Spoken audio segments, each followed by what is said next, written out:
Welcome to my YouTube channel.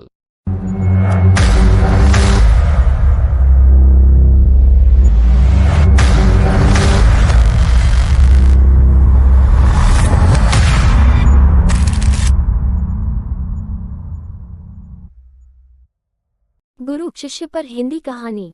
एक बार एक शिष्य ने विनम्रतापूर्वक अपने गुरु जी से पूछा, गुरु जी, कुछ लोग कहते हैं कि जीवन एक संघर्ष है, कुछ अन्य कहते हैं कि जीवन एक खेल है और कुछ जीवन को एक उत्सव की संज्ञा देते हैं। गुरु जी ने तत्काल बड़े ही धैर्यपूर्वक उत्तर दिया, पुत्र, जिन्हें गुरु नहीं मिला उनके लिए जीवन एक संघर्ष है, जिन्हें गुरु मिल गया उनका जीवन एक खेल है, और जो लोग गुरु द्वारा बताए गए मार्ग पर चलने लगते हैं, मात्र वे ही जीवन को एक उत्सव का नाम देने का साहस जुटा पाते हैं।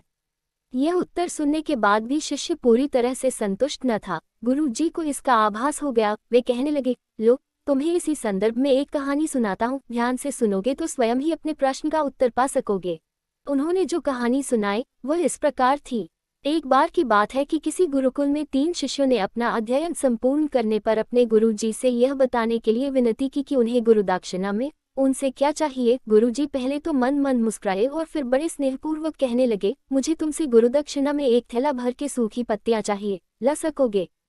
वे तीनों मन ही मन बहुत प्रसन्न हुए, क्योंकि उन्हें लगा कि वे बड़ी आसानी से अपने गुरु जी की इच्छा पूरी कर सकेंगे। सूखी पत्तियां तो जंगल में सर्वत्र बिखरी ही रहती हैं। वे उत्साहपूर्वक एक ही स्वर में बोले, जी गुरुजी, जैसी आपकी आज्ञा। अब वे तीनों शिष्य चलते चलते एक समीपस्थ जंगल में पहुंच चुके थे, लेकिन ये देखकर कि वहां पर तो सूखी पत्तियां केवल एक मुट्ठी भर ही थीं, उनके आश्चर्य का ठिकाना न रहा। वे सोच में पड़ गए कि आखिर जंगल से कौन सूखी पत्तियां उठाकर ले गया होगा। इतने में ही उन्हें दूर से आता हुआ कोई किसान दिखाई दिया। वे उसके पास पहुंचकर उससे विनम्रतापूर्वक याचना करने लगे कि वह उन्हें केवल एक थैला भर सूखी पत्तियां दे दे। अब उस किसान ने उनसे क्षमा याचना करते हुए उन्हें बताया कि वह उनकी मदद नहीं कर सकता, क्योंकि उसने सूखी पत्तियों का ईंधन के रूप में पहले ही उपयोग कर लिया था। अब वे तीनों पास में ही बसे एक गांव की ओर इस आशा से बढ़ने लगे थे कि हो सकता है वहां उस गांव में उनकी कोई सहायता कर सके।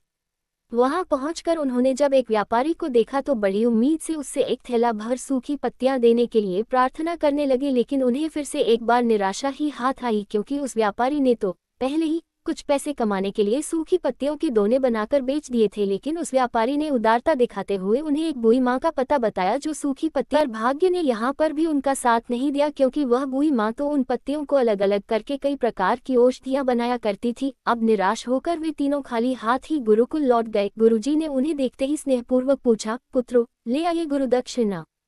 तीनों ने सर झुका लिया। गुरुजी द्वारा दोबारा पूछे जाने पर उनमें से एक शिष्य कहने लगा, गुरुदेव, हम आपकी इच्छा पूरी नहीं कर पाए। हमने सोचा था कि सूखी पत्तियां तो जंगल में सर्वत्र बिखरी ही रहती होंगी, लेकिन बड़े ही आश्चर्य की बात है कि लोग उनका भी कितनी तरह से उपयोग करते हैं। गुरुजी फिर पहले ही की तरह मुस्कुराते हुए प्रेमपूर्वक बोले, निराश क्यों होते हो? प्रसन्न हो जाओ और यही ज्ञान की सूखी पत्तियां भी व्यर्थ नहीं हुआ करती, बल्कि उनके भी अनेक उपयोग हुआ करते हैं। मुझे गुरुदक्षिणा के रूप में दे दो। तीनों शिष्य गुरुजी को प्रणाम करके खुशी खुशी अपने अपने घर की ओर चले गए। वह शिष्य जो गुरुजी की कहानी एकाग्रचित होकर सुन रहा था, अचानक बड़े उत्साह से बोला, गुरुजी, अब मुझे अच्छी तरह से ज्ञात हो गया है कि आप क्या कहना चाहते हैं। आपका संकेत वस्तुतः इसी ओर है, न कि जब सर्वत्र सुलभ सूखी पत्तियां भी निरर्थक या बेकार नहीं होती हैं, तो फिर हम कैसे किसी भी वस्तु या व्यक्ति को छोटा और महत्वहीन मानकर उसका तिरस्कार कर सकते हैं। चींटी से लेकर हाथी तक और सुई से लेकर तलवार तक सभी का अपना अपना महत्व होता है। गुरुजी भी तुरंत ही बोले, हाँ पुत्र, मेरे कहने का भी यही तात्पर्य है कि हम जब भी किसी से मिले तो उसे यथायोग्य मान देने का भरसक प्रयास करें, ताकि आपस में स्नेह, सद्भावना, सहानुभूति एवं सहिष्णुता का विस्तार होता रहे और हमारा जीवन संघर्ष के बजाय उत्सव बन सके। दूसरे, यदि जीवन को एक खेल ही माना जाए तो बेहतर यही होगा कि हम निर्विक्षेप, स्वस्थ एवं शांत प्रतियोगिता में ही भाग लें और अपने निष्पादन तथा निर्माण को ऊंचाई के शिखर पर ले जाने का अथक प्रयास करें। अब शिष्य पूरी तरह से संतुष्ट था। अंततः मैं यही कहना चाहती हूँ कि यदि हम मन, वचन और कर्म इन तीनों ही स्तरों पर इस कहानी का मूल्यांकन करें तो भी यह कहानी खरी ही उतरेगी। सबके प्रति पूर्वाग्रह से मुक्त मन वाला व्यक्ति अपने वचनों से कभी भी किसी को आहत करने का दुस्साहस नहीं करता, और उसकी यही ऊर्जा उसके पुरुषार्थ के मार्ग की समस्त बाधाओं को हर लेती है। वस्तुतः हमारे जीवन का सबसे बड़ा उत्सव पुरुषार्थ ही होता है।